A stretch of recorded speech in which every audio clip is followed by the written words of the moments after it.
Hey kids, this is Ivan. How you doing?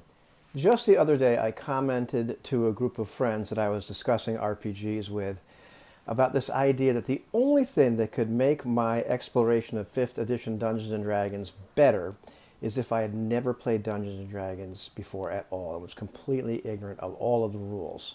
Why would I say that? Well, this is something that's become evident to me over time in general, and then looking at this game, my initial read of this game, and it becomes more and more evident to me the longer I look at it, the longer I run it and play it. And that's like the curse of knowledge.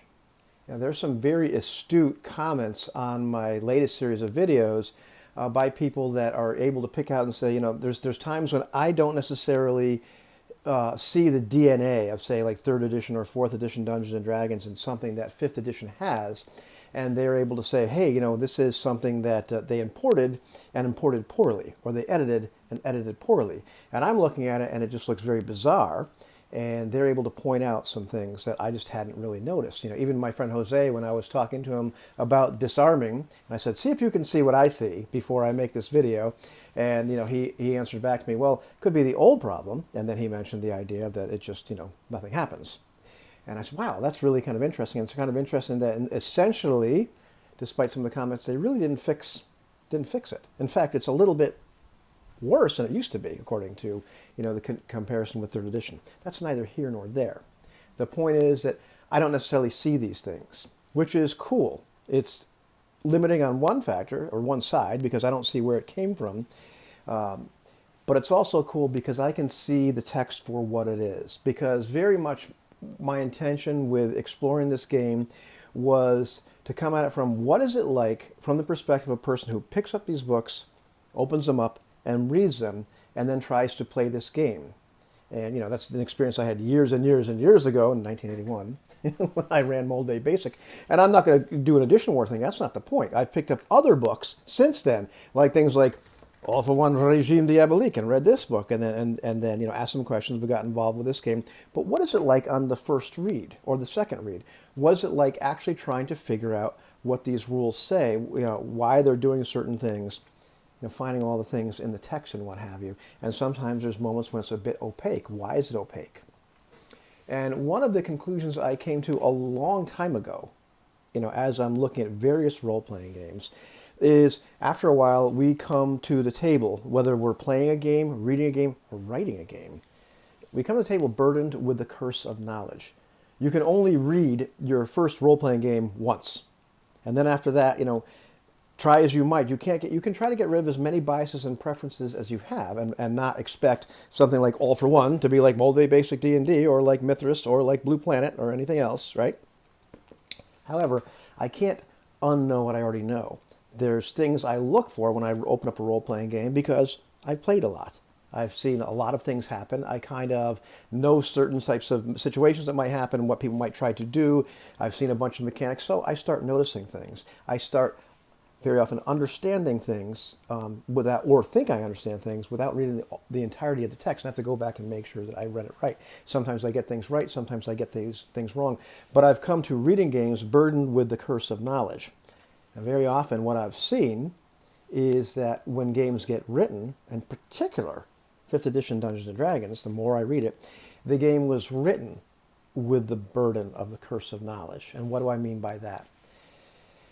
There's times in the game, very often, where I read things and I reread them and I wonder what the heck are they trying to say? And somebody that's played 3rd or 4th edition can say, oh yes, well that's what they're trying to do right here. That's where this particular thing comes from. Because they've seen it, they've read it, they've played it, they've experienced that. So imagine writing a game. And I believe very often what seems to have happened in the 5th edition core rulebooks over and over again is that the rules were written by people that understood the game, understood the game's terms, understood the previous versions of the game, and assumed that you would know what they were talking about when they wrote things in not the best way, in an opaque manner. When they wrote it in a different way in different section of the book. Maybe it was written by different people, but the editing wasn't necessarily done with a keen eye for making sure that things all lined up and made sense. And so the game was written with this kind of, curse of knowledge. And that's one of those reasons that I always think to myself that a game ought to be proofread by, and edited by people that understand role-playing games, but then it also ought to be read by people that don't.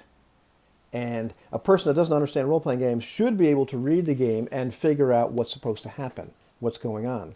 Because very often, I come to the game with a curse of knowledge to a certain extent because I played Dungeons and Dragons. I played first, edition. I played basic. I played a little bit of Pathfinder, so that's as close as I came to 3, but pretty much the same animal. I've looked at some other stuff. I've read some 4E. However, the point is, I know a bunch of terms. I know how a bunch of the game works, or at least I think I do. And so I don't necessarily read through the entire concept before I get it, or I think I get it.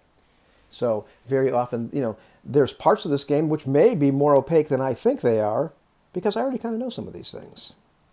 And so, I think that tends to be what happens when people read it, and definitely when people wrote it.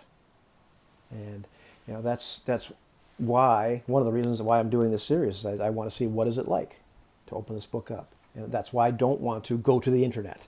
That's why I'm, purposely avoiding things like Sage Advice and D&D Beyond, all this sort of stuff. Can these books stand on their own? Can you learn the game that way? Will it make sense that way? And, sometimes, I think that it's easier to see some of the glaring contradictions and the problems with the writing when you don't have that curse of knowledge, when you don't see what they're trying to get at. Or you're so used to playing the game, you kind of have figured out how this particular thing works, and it doesn't matter if the rules don't say that, or etc. You get the basic idea, and so that's very often where I'm coming from, or what I tend to notice over and over again in reading this text. There are a lot of other examples where it's just written and edited very poorly in other ways, but very often it's evident to me that it was written with this curse of knowledge, and very often, and sometimes based upon some of the comments that I get, it's being read and interpreted with a little bit of a curse of knowledge as well.